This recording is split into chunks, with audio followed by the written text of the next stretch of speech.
అంటే దాని ముందు జరగాల్సిన నష్టాలు జరుగున్నాయండి. ఇప్పుడు 1% అని ఇంతకుముందు యాడ్ అయ్యాయి. రోడ్లు ఆ రోజుతో బాగుపడలాగా, లేకపోతే ఆ రోజు నుంచి రోడ్లు బాగా లేకుండా లేవు కదా, రోడ్లు శాతం రోడ్లు తీసుకుంది.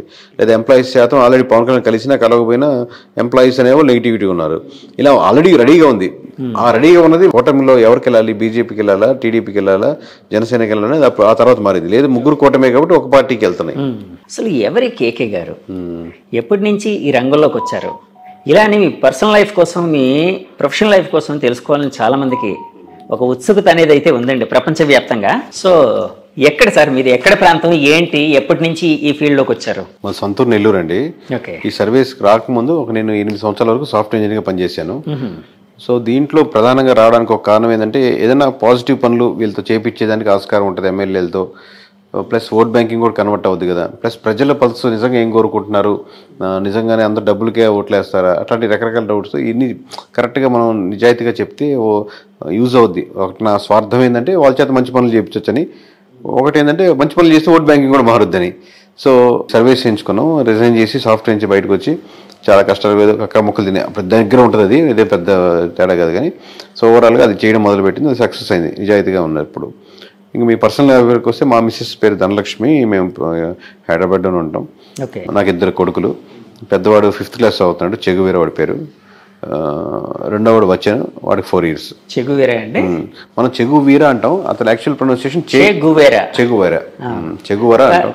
మేము మామూలుగా చెగు అని పిలుస్తాం. మీకు అంటే ఆ ఇన్ఫ్లుయెన్స్ ఏమైనా ఉందా అంటే అలాంటిది? అతను పవన్ కళ్యాణ్ గారు ఎక్కువ ఇన్ఫ్లుయెన్స్ అయ్యేవారు. చాలా అంటే లేదు సార్. మామూలు కమ్యూనిస్ట్, మా నాన్నగారు కమ్యూనిస్ట్ లీడర్ డిస్ట్రిక్ట్ వైజ్. కొంచెం బుక్స్ చదవడం, లేకపోతే ఒకసారి లాంగ్ బ్యాక్ నేను ఒక బైక్ మీద ట్రావెల్ చేస్తూ ఉన్న ఒక మూవీ ఉండేది, కంప్లీట్ మోటార్ సైకిల్ డైరీస్ అనేది ఉంది కదా. ఆ మూవీ చూశాను మామూలుగా. చూస్తున్నప్పుడు అప్పుడు ఎవరు చెగువేరు నాకేం తెలియదు అప్పటికి. మూవీ చూసి అద్భుతంగా, నాకు ట్రావెలింగ్ ఇష్టం, బైక్ అలా ట్రావెలింగ్ తర్వాత అలా ఎవరు అప్పుడు దాంట్లో పూర్తి ట్రాన్స్ఫర్మేషన్ ఉంటుంది అనమాట. మీరు చూస్తుంటారు మోటార్ బైక్ డైరీస్, ఆ ట్రాన్స్ఫర్మేషన్ అవన్నీ చూడడం వల్ల బాగుంది ఇతను వేరంటే అప్పుడు చెగువేరు అనేది. దాని తర్వాత దాని గురించి తెలుసుకున్నాను. అప్పుడు వీళ్ళ ద్వారా వాళ్ళ ద్వారా పవన్ కళ్యాణ్ ఇష్టం లేకపోతే వాళ్ళ ఇష్టం సంబంధం లేదు, నేను ఇండివిజువల్గా తీసుకుంది. బట్ కోఇన్సిడెంట్లీ వాళ్ళు అదే కనెక్ట్ అయ్యారు, నేను అట్లా అంతే. అది యూనిక్నెస్ 50% ఏంటంటే కనెక్ట్ అని కూడా కాదు. ఇప్పుడు అనిల్, సునీల్, రవి, కిరణ్ ఉన్నారు, అట్లా ఇన్ని రొటీన్ పేర్లు కదా. నేను స్కూల్స్ లో ఈ పేరు ఇంకోటి ఉండకూడదు అన్న 50% రీజన్. ఇంకోటి నేను కనెక్ట్ అయిన డైరీస్, దాంట్లో అతనికి ఆల్రెడీ ఆ పేరుకి ఒక స్టోరీ ఉంది, ఒక యూనిక్నెస్ ఉంది కదా అనేది. ఇట్లా రకరకాల కాన్సెప్ట్. ఇందాక మీరు ఒక మాట అన్నారు, షెఫాలజిస్ట్గా ఉంటే పొలిటీషియన్స్ అయితే మంచి పనులు చేయించచ్చని. అది ఎలా సాధ్యపడుతుందండి? అంటే మనం సర్వే అండ్ స్ట్రాటజీస్ కదా సార్. ఎమ్మెల్యే కలుస్తాం, వాళ్ళు సర్వే రిపోర్ట్ ఇస్తాం కదా. లాస్ట్లో మీరు ఇక్కడ నెగిటివిటీ ఉన్నది చెప్తున్నప్పుడు మీరు ఈ పనులు చేయండి సార్, అక్కడ యూజ్ అవుతుంది చెప్తాం కదా.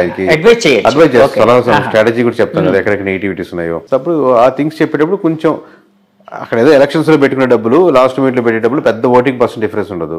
అది అమౌంట్ దీని మీద ఇన్వెస్ట్ చేయండి, మంచి పని మీద, ఇక్కడ కార్యక్రమం మీద. ప్రజలకి ఎంతో హెల్ప్ అవుతుంది. మీకు ఆయన కావాల్సింది ఏంది? ప్రజలకు గెలిప పక్కన పెడదాం, గెలవాలి, పోటీ చేసినప్పుడు గెలవాలి. ఫస్ట్ రీజన్ అదే. ఆ రీజన్ సక్సెస్ఫుల్ అవుతుంది కదా. అదే వేరే దగ్గర పెట్టే బదులు, రేపు పొద్దున్న లాస్ట్లో 20 కోట్లు 40 కోట్లు పెట్టే బదులు ఇక్కడ 2 కోట్లు పెట్టి ఈ గ్రామంలో ఈ సమస్యను తీర్చగలిగితే ఇది స్టాండ్గా ఉండిపోతారు. దాన్ని అడ్వర్టైజ్ చేసుకుని ఇంకో ₹1 పెట్టి, అదే సమస్య.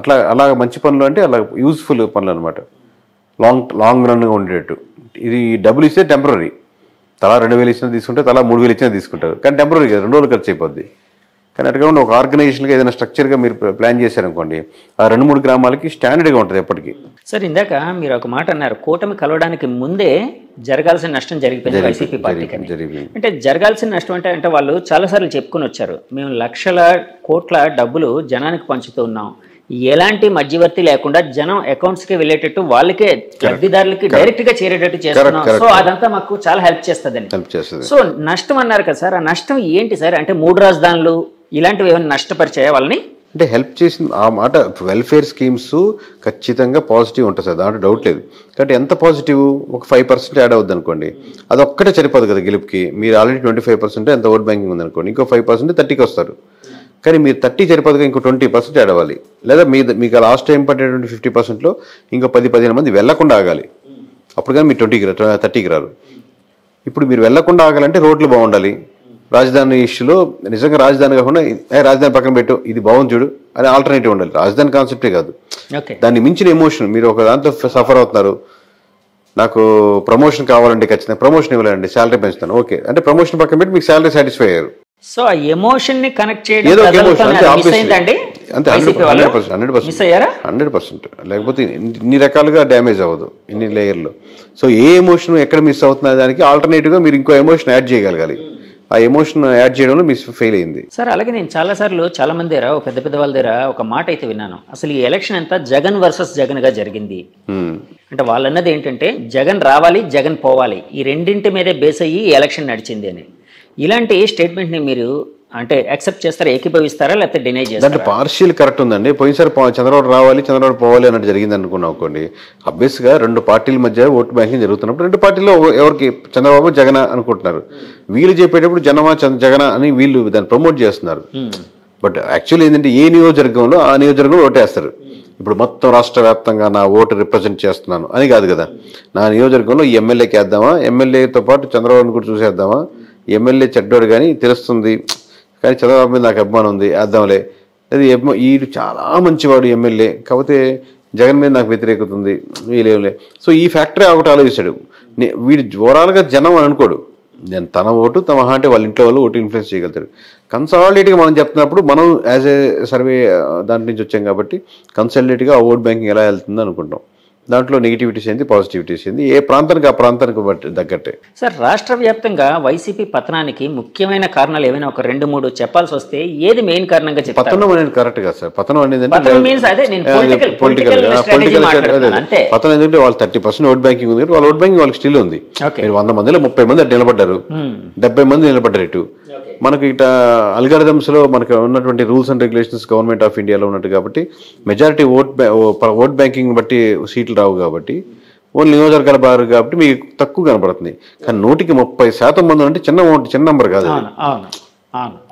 ప్రతి కోట్లో 30 లక్షల మంది ఉన్నారు. సో సీట్లు అంటే ఇప్పుడు ఇందా చెప్పినట్టు ఒక్కొక్కటి ఫ్యాక్టరీ, ఇందా చెప్పినట్టు రోడ్డు కావచ్చు, అక్కడ స్కూల్స్ కావచ్చు, హాస్పిటల్స్ మంచి డెవలప్మెంట్ లేకపోవడం కావచ్చు, రకరకాల ఫ్యాక్టరీస్.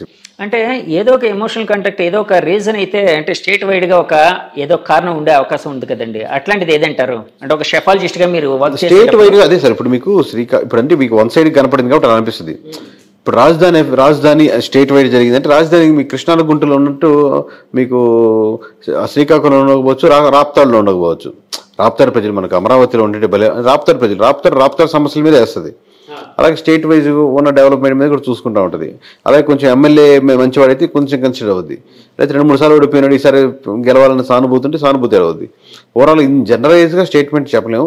కూటమి కట్టడం జనరలైజ్గా స్టేట్మెంట్ చెప్పుకోవచ్చు. కూటమి రాష్ట్ర వ్యాప్తంగా అడ్వాంటేజ్ అయింది. అంటే నేను చాలా మంది మా ఛానల్ తరఫున కొంతమంది పబ్లిక్ బైట్స్ తీసుకునేటప్పుడు చాలా మంది ఏమనేవారంటే అంటే కూటమిని యాక్సెప్ట్ చేసే వాళ్ళందరూ వెల్ఫేర్ అనేది ఉంది కానీ డెవలప్మెంట్ లేదు, సో డెవలప్మెంట్ లేకపోవడమే మాకు చాలా ఇబ్బందికరంగా ఉందని ఎవరు. ఆ డెవలప్మెంట్ లేకపోవడం అనేది రాష్ట్ర వ్యాప్తంగా వైసీపీని ఓడించడానికి కారణమై ఉండొచ్చా సార్? డెవలప్మెంట్ మీరు కొన్ని విషయాల్లో చేసినప్పటికి కూడా ఆ నియోజకవర్గంలో వాళ్ళు they have to feel this development. నాకు మంచి స్కూల్స్గా మార్చారు. ఈరోజు నా పిల్లవాడిని మధ్య తరగతి నాకు 30,000 వస్తున్నాయి, నేను ప్రైవేట్ స్కూల్ కట్టి 20,000 కట్టి పంపించాల్సిన అవసరం లేదు.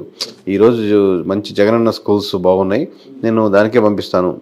అందరూ అలా ఊర్లో ఎక్కువ మంది వెళ్తున్నారు అనుకోండి, ఆబ్వియస్గా మీరు వాళ్ళకి అడ్వర్టైజ్ చేసుకోనక్కర్లే అట్లాగా. సో అదేం ఫ్యాక్టర్ కాదంటారు సార్? అంటే మారుతూ ఉంటుంది అంటారు డెవలప్మెంట్ అనేది,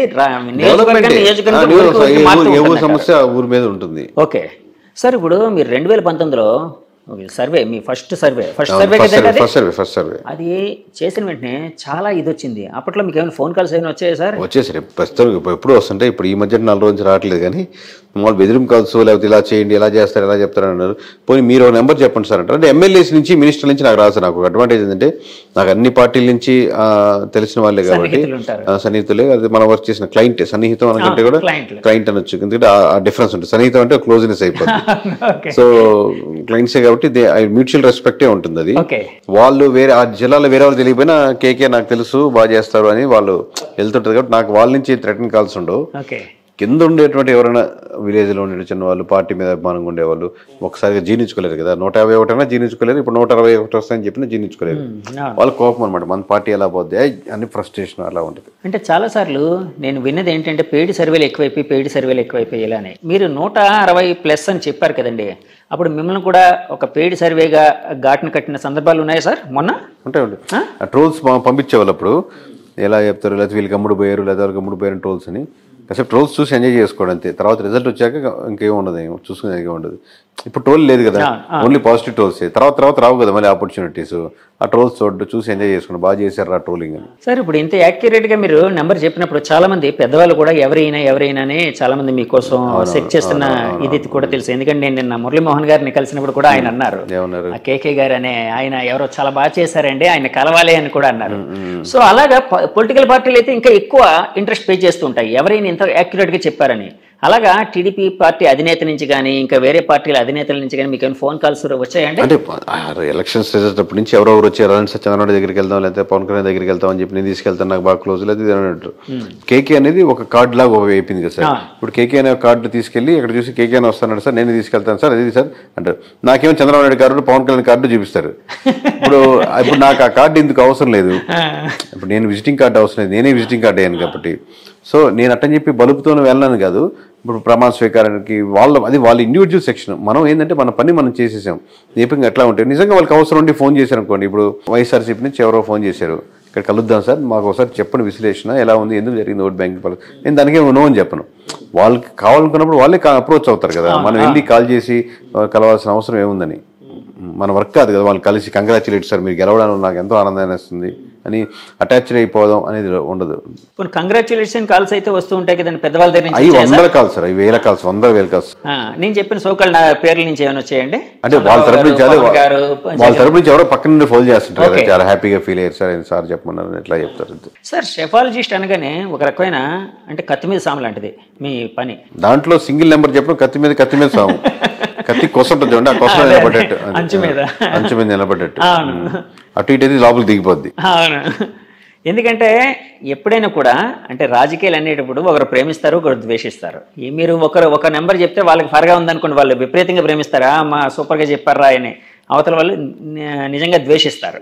అంటే మీరు ఇందాక మెచ్యూరిటీ అన్నారు కదా, అది వేరే లెవెల్. అంటే మామూలు కార్యకర్త స్థాయి కింద స్థాయి వ్యక్తుల కోసం నేను కింద క్యాడర్ కోసం చెప్తున్నాను. ఇలాంటి అంటే ఒక రాజకీయ పార్టీలకి గెలుపు ఓటమి ఉంటుందండి. అంటే ఇప్పుడు ఈ రోజు వైసీపీ ఓడిపోయింది, 2024లో పుంజుకునే అవకాశం ఉండొచ్చు, అంటే కరెక్ట్ పనిచేసి ఉంటే. అంటే కూటమి కంటే కొంచెం బాగా వీళ్ళు చేయగలిగితే రేపు పొద్దున్న ఏమైనా చేయగలిగితే. కానీ షెఫాలజిస్టులు కూడా అంటే కొన్నిసార్లు సక్సెస్ఫుల్గా ఉంటారు, కొన్నిసార్లు ఫెయిల్యూర్స్ లోనే అవుతారు. ఫర్ ఎగ్జాంపుల్ ఆరామస్థాన్ గారు మీరు చెప్పారు, ఆరామస్థాన్ గారు చెప్పారు. ఆరామస్థాన్ గారిది అంటే ఓడిపోయిన తర్వాత ఫుల్ జనాలు ట్రోల్స్ చేయడం, ఆయన ఫోన్ స్విచ్ ఆఫ్ చేసుకోవడం ఇలాంటివన్నీ జరిగాయి.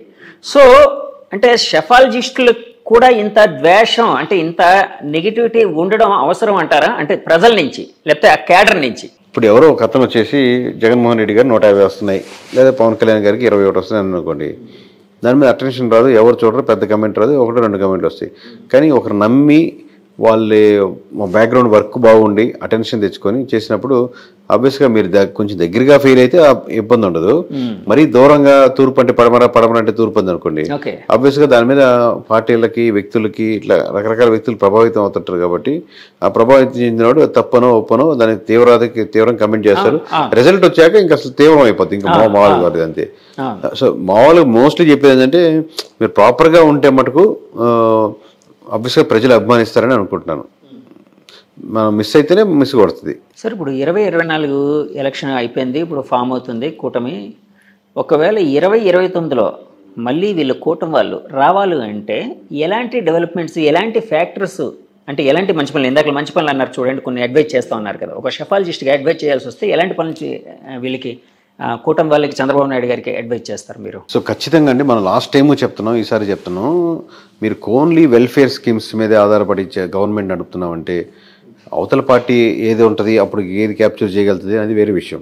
బట్ ఓన్లీ ఫ్రీ స్కీమ్స్ మీద డిపెండ్ అవుతుందండి. ఇప్పుడు మీకు సూపర్ 6 అని పెట్టారు సార్, సూపర్ 6లో ఒకటి తీసేయండి పోనీ, ఇది బస్సుల్లో ఫ్రీ ప్రయాణం తీసేశారు అనుకోండి, స్టిల్ ఇదే నెంబర్ వచ్చిండేది.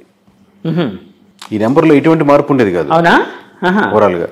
లేదు ఇంకొంచెం ముందుకెళ్ళి సిలిండర్లు తీసేశారు అనుకోండి, 3 సిలిండర్లు తీసేశారు, అది పెద్ద మార్పు లేకుండా ఇంచుమించు ఇదే రేంజ్ లో ఉండేది. ఎక్కడో చిన్న డిఫరెన్స్ తప్పితే 1% తప్పితే. అంటే ఎందుకు సార్ వ్యతిరేకత అంత ఎక్కువగా ఉందనా? వ్యతిరేకత ఎక్కువ ఉంది, పీపుల్ ఎక్స్పెక్ట్ చేసేది ఎక్కువ. మీరు కన్విన్స్ చేయగలగాలి. ఇప్పుడు ఫ్రీ స్కీమ్స్ ఏదైనా తగ్గించిన లెట్స్ పెన్షన్ ఉంది, పెన్షన్ మంచి స్కీమ్ అనుకుందాం, దాంట్లో ఎక్కువ మంది ఎఫెక్ట్ పడుతున్నారు అనుకుందాం అనుకోండి, మీరు ఏదైనా స్కీమ్ తీసేయాలనుకుంటే పీపుల్ని కన్విన్స్ చేసే ఆప్షన్ ఉందన్నమాట ఎక్కువ. ఎందుకంటే ఎందుకు తీస్తున్నాను, ఈ స్కీమ్ ఎందువల్ల ఉపయోగం ఉంది, ఆ పార్టీలు ఇచ్చి ఇలాగే పోతున్నాయి. ఇప్పుడు మీరు ఎక్స్పెక్ట్ చేసేటట్టు మంచి స్కూల్స్, గవర్నమెంట్ స్కూల్స్ మీరు ఎక్కడికి పోనక్కలేని రాసిస్తాను, మీరు ఎలా అనుకుంటే వెళ్ళండి. మంచి ఇంటర్నేషనల్ స్కూల్ కావాలి అనుకుంటారు, కానీ మీకు కావాలంటే మంచి గ్రౌండ్, బేసిక్ నీడ్స్, మంచి స్టాఫ్, టీచర్స్, మంచి ఎడ్యుకేషన్ ఉండేటట్టు, లేదా ఏదైనా ప్రైవేట్ స్కూల్కి గ్రౌండ్ లేని ఉండేటట్టు ముక్కుపాదం లాంటి తొక్కేసి, నా దృష్టిలో 5 సంవత్సరాలు దాటే లోపల 5 సంవత్సరాలు దాటిన కుర్రోడు వరకు 25 సంవత్సరాల వరకు మీరు ఎక్కడ ఎడ్యుకేషన్లో 3 చూసుకోవాలని డెవలప్ చేస్తాను. మీకు కావాలంటే నేను ఫ్రీ గవర్నమెంట్ స్కూల్ కాబట్టి ఫ్రీ అని కూడా చెప్పాల్సిన అవసరం లేదు. మీరు ఎంతో కొంత బేసిక్ ఫీజు స్ట్రక్చర్ ఎందుకంటే పూర్తిగా గవర్నమెంట్ పై భారం పడకుండా అలా ఉండేదని డెవలప్ చేద్దాం. దీనికి కావాలంటే ఎన్ఆర్ఐస్ చాలామంది ఉన్నారు కాబట్టి స్కూలింగ్ వరకు స్టాండర్డైజ్ చేసేద్దాం. ఇంకా నెక్స్ట్ 25-30 సంవత్సరాలు 50 సంవత్సరాలు చూసుకోవాల్సిన అవసరం లేకుండా తయారు చేద్దాం అని కన్విన్స్ చేశారనుకోండి, అసలు మీరు అడ్వర్టైజ్ చేసుకోవాల్సిన అవసరం లేదు. పీపుల్ ఓట్లు మామూలుగా గుద్దుతారు వచ్చి. అంటే పీపుల్ని పాలసీ ఒకటి చేంజ్ చేసేటప్పుడు ఒకటి మేక్ చేసేటప్పుడు 360 degrees ఆ పాలసీకి ఆలోచించి ఓన్లీ ఓట్ బ్యాంకింగ్ ప్యాటర్న్లోనే కాకుండా ఇది లాంగ్ టర్మ్గా ఎలా ఉంటుందని ఆలోచించి దాన్ని ఇప్పుడు మా ద్వారానే కదా, ఎవరైనా ఒక ప్రైవేట్ మీరు చేసే సర్వే వేరు, అవుట్సోర్స్ అంటే సంబంధం లేకుండా మీ పార్టీతోనో గవర్నమెంట్తోనో సంబంధం లేకుండా అవుట్ సైడ్గా మాలాంటి సంస్థలు ఇంకో ఏదైనా సంస్థలు దాన్ని చేపించి ఏంటి ఆ పాలసీ మేకింగ్లో ప్లస్లు ఏంటి మైనస్లు ఏంటి, దీన్ని ఎంత ప్రభావితం చెప్పొచ్చు, దీని బడ్జెట్ అన్ని ఓవరాల్ డిస్కస్ చేసుకుని ముందుకు వెళ్ళగలిగితే అది చేంజెస్ ఉంటాయి. పీపుల్ ఎలాంటి మార్పులు ఉంటాయి. లేదు ఓన్లీ ఈ పథకం ఇద్దామా అని చెప్పి ఒక పథకాలు పెట్టుకుంటా పోతే ఓట్ బ్యాంకింగ్ ప్యాటర్న్ పెద్దగా మారవు. ప్రజల జీవితాల్లో మీరు మార్పు తీసుకొస్తే ఓట్ బ్యాంకింగ్ మారుద్ది సార్. అదే అలానే అంటే ఇప్పుడు ఫ్రీ ఎడ్యుకేషన్ అంటే ఎడ్యుకేషన్ సిస్టమ్ కోసం ఇప్పుడు చెప్పారు. అంటే 2024లో నా క్వశ్చన్లోని 2024లో చంద్రబాబు గారికి మళ్ళీ గెలవాలి అంటే ఎలాంటి అడ్వైజ్ ఇస్తారు, షెఫాలజిస్ట్గా అన్నాను కదా, ఇప్పుడు ఎడ్యుకేషన్ కోసం చెప్పారు. ఇంకా అలాంటివి ఇంకేమైనా ఉన్నాయా సార్? అలాంటి చాలా ఉన్నాయి సార్. అది ఒక సెక్షనే, ఒక మినిస్ట్రీకి సంబంధించిన సెక్షన్ కదా, ఎడ్యుకేషన్ మినిస్ట్రీకి సంబంధించిన సెక్షన్. అలాగే అన్ని మినిస్ట్రీస్ ఇప్పుడు సోలార్ పవర్ ఉంది, విండ్ పవర్ ఉంది, లేదా వాటిని ప్రైవేట్కి ఇండిపెండెంట్గా ఉన్న ఇంటికి కనెక్ట్ చేయడం. ఓన్లీ మనకు చాలా చెప్పారు సార్, మామూలు కెమికల్ లెస్ ఫుడ్ తయారు చేద్దాం. అసలు మీరు ఎంత రియాలిటీగా నిజంగా ఎంత అప్లై చేశారు? ప్రతి ఒక్క ఫుడ్ మీద కెమికల్ ఉంది. దీంట్లో కొంతమంది సెక్షన్ కనెక్ట్ అవుతూ ఉంటారు. కెమికల్ లేని ఫుడ్ తినాలనుకున్న సెక్షన్ ఒకటి. నా గవర్నమెంట్ స్కూల్కి పంపించలేక ప్రైవేట్ స్కూల్కి వెళ్ళి నా పిల్లలకి నాకు వచ్చే 30,000లో 2 పిల్లల స్కూల్ ఫీజులు ఆ ఫీజులు కట్టాలంటే దాంట్లో 20,000 ఖర్చు అయిపోతూ ఉంటుంది. అది కాక రెంట్లు గింట్లు వేరే విషయం. అసలు 20,000 శాలరీ కోసం ఎక్కడో వైజాగ్కో విజయవాడకో హైదరాబాద్కో వెళ్ళాల్సిన అవసరం లేదు. ఒక స్పెషలైజేషన్ అంటే వేరే విషయం, అది మండలాల్లో పెట్టలేము. సో మండలంలోనే నాకు సింపుల్గా నాకు ఎక్కడ సొంత ఇల్లు ఉంది, ఈ 15,000 20,000 ఇక్కడ నేను వెళ్ళి సంపాదించుకునేదానికి చిన్న పరిశ్రమలు ఇలా ఒక్కొక్క లేయర్లో ఉంది సార్. మొత్తం కలిపి ఒక లేయర్ కాదు. So as a chief minister of Andhra Pradesh you have to take a decision అని ఒక్కొక్క లేయర్ స్టాండర్డైజ్ చేయాలి. ఇది చెప్పాను, ఇది చేయలేకపోతున్నా దాన్ని ముందుకు వచ్చి బ్లఫ్ చేస్తారన్నమాట ఎక్కువ. ఎందువల్ల నాది కదా, వాళ్ళ వల్ల ఇలా అయిపోయింది, వీళ్ళ వల్ల అయిపోయింది అని చెప్పి నువ్వు బ్లఫ్ చేసి యాక్సెప్ట్ చేసి యాజ్ ఎ లీడర్గా ఎందుకంటే నేను హోప్ పెట్టిస్తారు. నువ్వు తప్పు ఒప్పుకొని సారీ సార్ నేను 10 నిమిషాలు లేట్గా వచ్చానండి అంటే మీరు యాక్సెప్ట్ చేశారనుకోండి ఒప్పుకుంటారు దానికి. అంటే యాక్చువల్గా జగన్మోహన్ రెడ్డి గారు గెలిచిన వెంటనే 5 లక్షలు 10 లక్షలు సంథింగ్ ఏదో ఉద్యోగాలు అన్నారు, ఏదో 20 లక్షలు సంథింగ్ నెంబర్ నాకు గుర్తులేదు. కానీ సో ప్రతిపక్షాల నుంచి టీడీపీ నుంచి ఎక్కువ విమర్శలు ఏమొచ్చేవంటే వాళ్ళు చేయలేదు అని అన్నారు. సో జనాలు కూడా దాన్ని ఫీల్ అయ్యారు. సో జగన్మోహన్ రెడ్డి గారు నేను చేయలేకపోయానని చెప్పి యాక్సెప్ట్ చేసి జనాల్ని కన్విన్స్ చేయగలిగితే నెగ్గే అవకాశం ఉండేది సార్. మనం అనుకుంటాం సార్, ఇంట్లో 4 పనులు చేద్దాం అనుకుంటాం, ఒక పని కుదరదు. కానీ మీ వైఫ్కి మీరు ఫోన్ చేసి నేను సాయంత్రం 6 గంటలకు రాలేకపోతున్నాను, ఎందువల్లంటే ఇది ఇక్కడ బిజీగా ఉంది, పెద్ద ఆయనతో ఉన్నాను, మీరు చెప్పినట్టు ఏదో ఉన్నారు, కన్విన్స్ కన్విన్స్ చేసుకుంటారు. మీరు చెప్పే రీజన్ కన్విన్సబుల్గా ఉండే దానికి అదర్ ఆల్టర్నేటివ్ చూపించగలిగితే, మనం 6 గంటలకు రాలేమనుకున్నా మనం బయటకు పోయి భోంచేద్దాం, ఈరోజు రెస్టారెంట్కి వెళ్దాం ఉన్నాను అనుకోండి, దానికంటే బెటర్ ఆప్షన్ ఇచ్చారన్నమాట. 1 గంట లేట్గా వస్తాను బట్ బయటకు వెళ్దాం అంటే బెటర్ ఆప్షన్ ఇస్తున్నారు. సో ఒక ప్రాజెక్ట్ని కూడా ఇది పాలసీ చేయలేకపోతున్నాం, బట్ దీనికంటే ఇంకో సెక్షన్లో బెటర్ ఆప్షన్ అలా ఇవ్వగలిగితే కన్విన్స్ అవుతారు. ఇదేం పెద్ద లాజిక్, అర్థమైతే సింపుల్ లాజిక్, అర్థం కాకపోతే ఇది పెద్ద డేటా సైన్స్ సార్. ఇప్పుడు అంటే చిన్న గీత పెద్ద గీత లాగా అంతేనండి. అంతే సార్. ఇప్పుడు చంద్రబాబు గారు యాక్చువల్గా ఇందాక Super 6లో ఇప్పుడు ఉచిత బస్సు పథకం కావచ్చు, లేకపోతే 3 సిలిండర్లు ఫ్రీగా ఇచ్చే పథకం కావచ్చు, ఇలాంటివి తీసేసినా కూడా సేమ్ ఫిగర్స్ విజయం వచ్చేదని అన్నారు కదండి. ఇప్పుడు రేపొద్దున్న అంటే సూపర్ 4 అని పెట్టుకోవాలి. సూపర్ 4 కాదు, 2029లో ఒకవేళ ఆయన చేయలేక అంటే ఈ పథకాలన్నీ వద్దు అని అనుకొని నేను ఈ పథకాలు ఏమీ చేయను, మామూలుగా నేను ఒక మంచి పరిపాలన చేస్తాను అంటే జనాలు యాక్సెప్ట్ చేస్తారా సార్? అది కష్టం అవుద్ది. అన్ని పథకాలు ఒక్కొక్క దానికి ఒక్కొక్క డిస్కషన్, మళ్ళీ సింపుల్ గా ఓవరాల్ గా చెప్పలేము దేని దానికి. ఎందుకంటే ఒక్కొక్క స్కీమ్ ఏ సెక్షన్ మీద ఎఫెక్ట్ పడుతుంది, ఏ సెక్షన్ చూసి ఎంతమంది ఓట్ బ్యాంకింగ్ పడింది, దాన్ని కన్విన్స్ చేసుకుని మీరు ఏ ఆల్టర్నేటివ్ చేస్తారు. నేను మంచి పనులు చేస్తానంటే కాదు, నేను సిలిండర్ తీసేస్తాను మీకు మంచి గవర్నమెంట్ ఇస్తాను, మీ సిలిండర్ తీసి దాంతో పాటు ఏమి ఇద్దాం అనుకుంటున్నారు. ఇప్పుడు ఆల్రెడీ మీరు కమిట్ అయ్యారు కాబట్టి అప్పుడు మీరు చేసుకునే ఆప్షన్ కన్విన్స్ అవుతారు కూడా ప్రజలు. ఎందుకంటే మీరు మంచి పరిపాలన అందిస్తారనే ఓట్ బ్యాంకింగ్ ఎక్కువ ఉంది అంటున్నాను. ఆ ఓట్ బ్యాంకింగ్ లో ఇంకా అదర్ ఆప్షన్స్ లేవు. ఓటర్ ఏ విధంగా ఓట్ చేసే ముందు, అంటే ఆ ఈవీఎం మిషన్ మీద వేలు పెట్టి నొక్కే ముందు ఎలాంటి ఇన్ఫ్లుయెన్స్ అనే The tourism industry has been flourishing in the past few years. There is a huge demand for tour operators, forex managers and hospitality partners. I am sure I would fit right into this path. I would like to learn from the best. Sun International, Hyderabad, Visakhapatnam.